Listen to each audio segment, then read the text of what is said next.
రిజర్వేషన్లపై అమిత్ షా వీడియోను ఎడిట్ చేశారని గగ్గోలు పెట్టిన బీజేపీ నేతలు ఇప్పుడు రాహుల్ వీడియోను ఎడిట్ చేసి పైశాచిక ఆనందం పొందుతున్నారని కాంగ్రెస్ నేతలు ఆరోపిస్తున్నారు. మరోసారి నరేంద్ర మోదీ దేశ ప్రధాని కాలేరంటూ రాహుల్ మాటలను వక్రీకరిస్తూ అదే వీడియోను మరోసారి మోదీ ప్రధాని అవుతారంటూ ఎడిట్ చేసి సోషల్ మీడియాలో పెట్టారు. దీనిపై స్పందించిన రాహుల్ గాంధీ బీజేపీ అబద్దాల ఫ్యాక్టరీ ఎంత ప్రచారం చేసినా తాను మళ్లీ చెప్తున్నా మోదీ మరోసారి ప్రధాని కాలేరంటూ ట్వీట్ చేశారు. బీజేపీ అబద్దాల ప్రచారంపై దేశవ్యాప్తంగా విమర్శలు వస్తున్నాయి. గతంలోనూ రాహుల్పై అనేక ఫేక్ మార్ఫింగ్ వీడియోలు చేశారని కాంగ్రెస్ నేతలు ఆరోపిస్తున్నారు. ఓటమి భయంతోనే ఇటువంటి ఫేక్ వీడియోలు సర్క్యులేట్ చేస్తున్నారని మండిపడ్డారు హస్తం లీడర్లు. రిజర్వేషన్లపై అమిత్ షా వీడియోను ఎడిట్ చేశారని గగ్గోలు పెట్టిన బీజేపీ నేతలు ఇప్పుడు రాహుల్ వీడియోను ఎడిట్ చేసి పైశాచిక ఆనందం పొందుతున్నారని కాంగ్రెస్ నేతలు ఆరోపిస్తున్నారు. మరోసారి నరేంద్ర మోదీ దేశ ప్రధాని కాలేరంటూ రాహుల్ మాటలను వక్రీకరిస్తూ అదే వీడియోను మరోసారి మోదీ ప్రధాని అవుతారంటూ ఎడిట్ చేసి సోషల్ మీడియాలో పెట్టారు. దీనిపై స్పందించిన రాహుల్ గాంధీ బీజేపీ అబద్దాల ఫ్యాక్టరీ ఎంత ప్రచారం చేసినా తాను మళ్లీ చెప్తున్నా మోదీ మరోసారి ప్రధాని కాలేరంటూ ట్వీట్ చేశారు. బీజేపీ అబద్దాల ప్రచారంపై దేశవ్యాప్తంగా విమర్శలొస్తున్నాయి.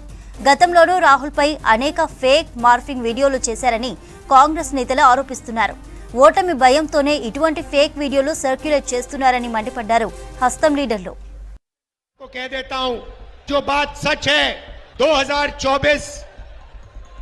4 जून नरेंद्र मोदी हिंदुस्तान के प्रधानमंत्री रहेंगे। 2024 4 जून नरेंद्र मोदी हिंदुस्तान के प्रधानमंत्री नहीं रहेंगे। आप लिख के ले लो, नरेंद्र मोदी जी हिंदुस्तान के प्रधानमंत्री बन सकते हैं। आप लिख के ले लो, नरेंद्र मोदी जी हिंदुस्तान के प्रधानमंत्री नहीं बन सकते हैं। हमने जो करना था, जो काम, जो मेहनत करनी थी, हमने कर दी है। अब आप देखना, उत्तर प्रदेश में हमारे गठबंधन को एक सीट नहीं मिलने वाली है। हमने जो करना था, जो काम, जो मेहनत करनी थी। దీనిపై మరిన్ని డీటెయిల్స్ అందించడానికి మదర్ లైవ్ లో ఉన్నారు. మదర్, ఫేక్ వీడియోలపై అప్డేట్స్ ఏంటి? చంద్రిక, గతంలో అమిత్ షాకు సంబంధించిన ఒక వీడియోని ఫార్వర్డ్ చేశారంటూ స్వయంగా రాష్ట్ర ముఖ్యమంత్రికి సంబంధించి నోటీసులు అందించారు.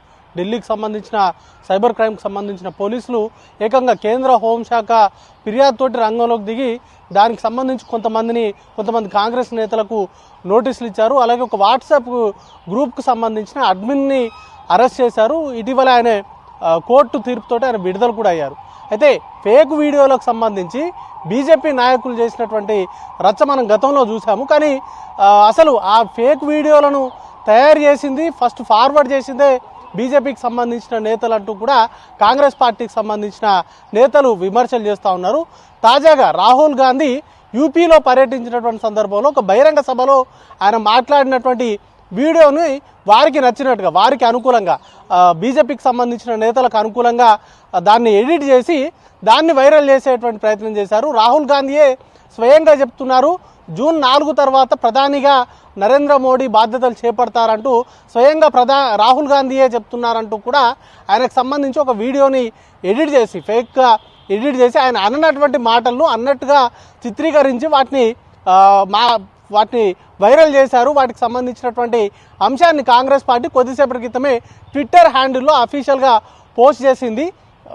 ప్రభావం కోల్పోతున్నారు, రోజుకి ప్రభావం కోల్పోతున్నటువంటి బీజేపీ రాహుల్ గాంధీని ఒక అస్త్రంగా వాడుకొని ఎదిగేటువంటి ప్రయత్నం చేస్తున్నారు.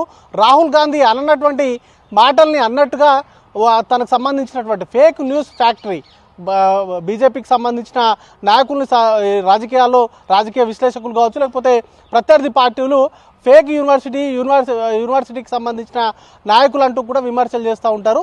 వారికి సంబంధించిన ఫేక్ న్యూస్ ఫ్యాక్టరీ ఈ వీడియో ఒకటి తయారు చేసింది. దాన్ని సర్క్యులేట్ చేసి డిఫేమ్ చేసేటువంటి ప్రయత్నం చేస్తున్నారు. ఎన్ని విధాలుగా బీజేపీ ఎన్ని మార్ఫింగ్ వీడియోలు కావచ్చు, లేకపోతే ఎన్ని ఫేక్ వీడియోలు సృష్టించినా జూన్ 4వ తారీఖు తర్వాత ఖచ్చితంగా ఇండియా కూటమి నేతృత్వంలోని ప్రభుత్వమే ఏర్పడుతుందంటూ స్వయంగా రాహుల్ గాంధీ కూడా ఆయన అనని మాటలను, అంటే ఏ విధంగా మార్ఫింగ్ చేశారనేది ఒక వీడియోనైతే పోస్ట్ చేశారు. వాస్తవం ఏంటి, బీజేపీ ప్రచారం చేస్తున్నది ఏంటి అనేది రెండు తేడాలు తెలిసేలాగా రెండు వీడియోలను కూడా పక్కనే పెట్టి ఆయన అన్నటువంటి మాటను అన్నట్టుగా ఎలా బీజేపీ సర్క్యులేట్ చేసింది అనే దాన్ని ఆ వీడియో ద్వారా ప్రస్తుతానికైతే దాన్ని పోస్ట్ చేశారు.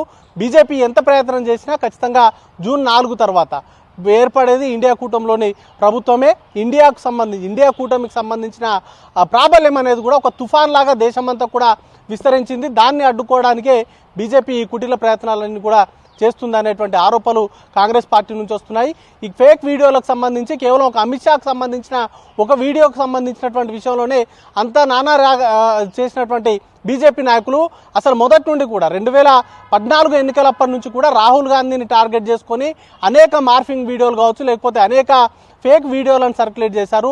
రాహుల్ గాంధీ అన్నటువంటి మాటలను అన్నట్టుగా ఎడిటింగ్ చేసి, అంటే ముందన్నది దాని తర్వాత అర్థమే మారిపోయేలాగా ఎడిట్ చేసి దాన్ని వైరల్ చేసి రాజకీయంగా కొంత లబ్ధి పొందారు అనేటువంటి ప్రధానమైనటువంటి ఆరోపణలు ఉన్నాయి. ఇప్పుడు తాజాగా రాహుల్ గాంధీకి సంబంధించి యూపీ పర్యటనలో రాహుల్ గాంధీ ఒక 4 అంశాలపైన ఆయన మాట్లాడారు.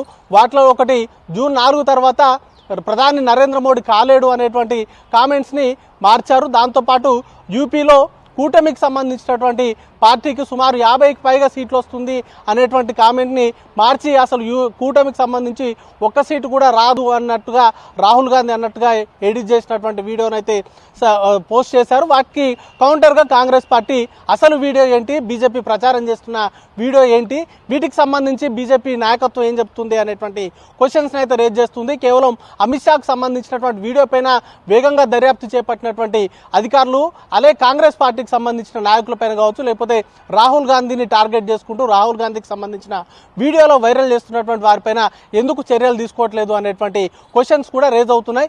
ప్రస్తుతానికైతే ఈ ఫేక్ వీడియోస్కు సంబంధించి కాంగ్రెస్ పార్టీ బీజేపీ చేస్తున్నటువంటి ఈ ఫేక్ న్యూస్ ఫ్యాక్టరీ నుంచి విడుదలయ్యేటువంటి వీడియోస్కి కౌంటర్గా వారు ప్రయత్నాలు అనేది కూడా చేస్తూ ఉన్నారు. కాంగ్రెస్ పార్టీ అసలు వాస్తవాలను ప్రజల్లోకి తీసుకెళ్లేందుకు బీజేపీ చేస్తున్నటువంటి అవాస్తవాల ప్రచారాలను ఎండగట్టడమే టార్గెట్గా చేసుకుంది. దానిలో భాగంగానే సోషల్ మీడియాలో బీజేపీ చేస్తున్నటువంటి ప్రచారానికి కౌంటర్గా అసలు అన్న వాస్తవాలు ఏంటి అనే దాన్ని కూడా ప్రస్తుతానికైతే ట్వీట్లో పోస్ట్ చేశారు. వీటికి సంబంధించి ప్రస్తుతానికైతే చర్చ నడుస్తోంది. బీజేపీకి సంబంధించిన నాయకులు కావచ్చు, లేకపోతే వారు ఎంటర్టైన్ చేస్తున్నటువంటి ఈ ఫేక్ న్యూస్ పెడ్లర్స్ని పైన చర్యలు తీసుకోవాలనేటువంటి డిమాండ్ అయితే బాగా వినబడతా ఉంది. చంద్రిక.